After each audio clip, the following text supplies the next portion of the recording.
로마서 15장 1절부터 13절입니다. 오늘 본문의 배경이입니다. 15장 1절부터 6절은 14장의 결론 부분에 해당합니다. 믿음이 약한 지체의 약점을 담당하라고 말합니다. 그것이 그리스도를 본받는 삶이기 때문입니다. 7절부터 13절에서 바울은 예수 그리스도를 통해 유대인과 이방인 모두에게 예배와 찬송을 받으시는 하나님을 찬송하며 기도합니다. 15장 1절부터 6절입니다. 예수님을 본받는 삶. 믿음이 강한 우리는 믿음이 약한 사람들의 약점을 돌보아 주어야 합니다. 우리는 자기에게 좋을 대로만 해서는 안 됩니다. 우리는 저마다 자기 이웃의 마음에 들게 행동하면서 유익을 주고 덕을 세워야 합니다. 그리스도께서도 자기에게 좋을 대로만 하지 않으셨습니다.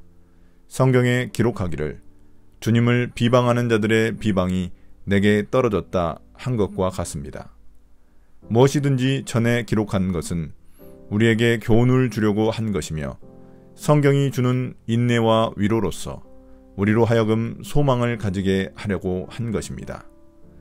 인내심과 위로를 주시는 하나님께서 여러분이 그리스도 예수를 본받아 같은 생각을 품게 하시고 한 마음과 한 입으로 하나님 곧 우리 주 예수 그리스도의 아버지께 영광을 돌리게 해주시기를 빕니다. 바울은 믿음이 강한 우리가 믿음이 약한 사람들의 약점을 감싸줘야 한다고 말합니다. 서로를 용납하고 인정하는 것을 넘어서서 믿음이 약한 자들을 도와줘야 합니다. 자신이 기뻐하는 대로 하지 않고 이웃에게 유익을 주고 그들에게 덕을 세우는 삶을 살아야 합니다. 그것이 곧 그리스도 예수를 닮는 삶이기 때문입니다.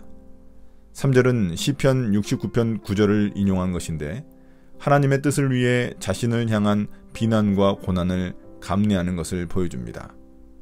예수님은 그 본이 되셔서 원수들에게 비난과 고난을 당하셨습니다. 자신의 특권이나 지위를 주장하지 않으시고 자신을 낮춰 십자가에서 죽기까지 복종하셨습니다. 그러므로 우리도 다른 사람의 유익을 위해 자신을 희생해야만 합니다. 4절에서 바울은 이와 같이 기록된 성경이 우리에게 이러한 교훈을 주며 인내와 위로를 통해 소망을 갖게 한다고 말합니다. 성경이 주는 인내와 위로를 통해 우리 역시 예수님을 본받아 그분처럼 살 수 있는 소망을 얻습니다. 이러한 삶을 통해 우리는 한 마음과 한 입으로 주님께 영광을 돌리는 한 몸 된 공동체를 이루게 됩니다. 15장 7절부터 13절입니다. 유대인과 이방인이 함께 영광 돌리는 삶. 그러므로 그리스도께서 하나님의 영광을 드러내시려고 여러분을 받아들이신 것과 같이 여러분도 서로 받아들이십시오. 내가 말하는 것은 이러합니다. 그리스도께서는 하나님의 진실하심을 드러내시려고 할례를 받은 사람의 종이 되셨으니 그것은 하나님께서 조상에게 주신 약속들을 확증하시고 이방 사람들도 궁일이 여기심을 받아서 하나님께 영광을 돌리게 하시려고 한 것입니다. 기록된 바 그러므로 내가 이방 사람들 가운데서 주님께 찬양을 드리며 주님의 이름을 찬미합니다 한 것과 같습니다. 또 이방 사람들아 주님의 백성과 함께 즐거워하여라 하였으며 또 모든 이방 사람들은 주님을 찬양하여라 모든 백성들아 주님을 찬양하여라 하였습니다.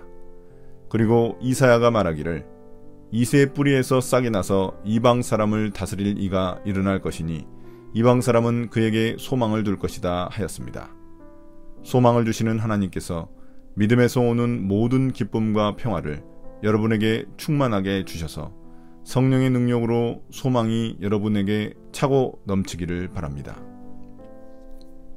바울은 이제 예수님이 부족한 우리를 받아주셔서 하나님께 영광을 돌리신 것처럼 우리도 하나님의 영광을 위해 서로 이해하고 받아들여야 한다고 말합니다. 예수님은 두 가지 면에서 섬김의 본이 되십니다. 먼저 예수님은 하나님의 신실하심을 드러내시기 위해 유대인의 종이 되셨습니다. 메시아 예수님의 등장은 곧 하나님이 유대인들의 조상들과 맺은 언약을 성취하신 일이기 때문입니다. 또한 예수님은 하나님이 유대인들에게 주신 사명, 즉 이방인의 빛이 되어 하나님의 구원을 땅끝까지 전하는 일을 완수하게 하셨습니다. 이방인들도 하나님의 궁휼하심, 즉 구원을 얻어 하나님께 영광을 돌리게 하신 것입니다. 바울은 이것이 4개의 구약 말씀의 성취임을 증명합니다. 시편 18편 49절, 신명기 32장 43절, 시편 117편 1절, 이사야서 11장 10절입니다. 이방인이 유대인들과 함께 주님을 찬양하며 즐거워하는 때가 왔는데 그때가 바로 이사야서 11장 10절이 말하는 때입니다.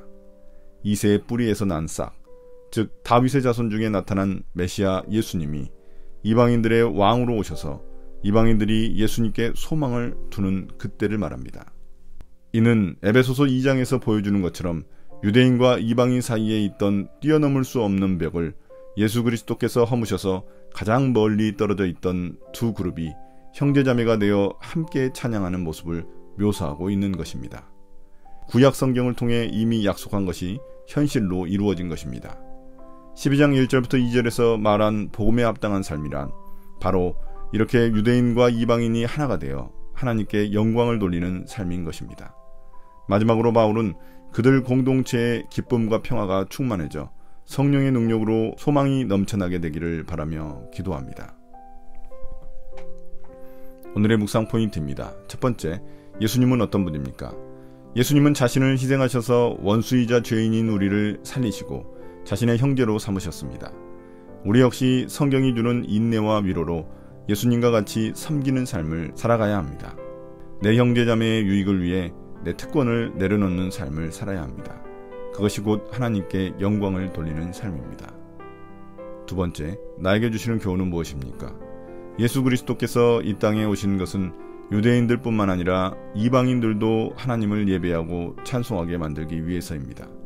다양한 배경을 가진 사람들이 모여 하나님을 예배하는 곳이 바로 교회입니다. 교회 성도들의 연합된 모습은 그 자체로서 복음의 영광을 드러내는 것입니다. 오늘의 기도입니다. 주님, 나보다 남을 낮게 여기며 내 형제자매를 위해 내 권리를 포기할 줄 아는 삶이 되게 해주십시오. 예수님 이름으로 기도드립니다. 아멘.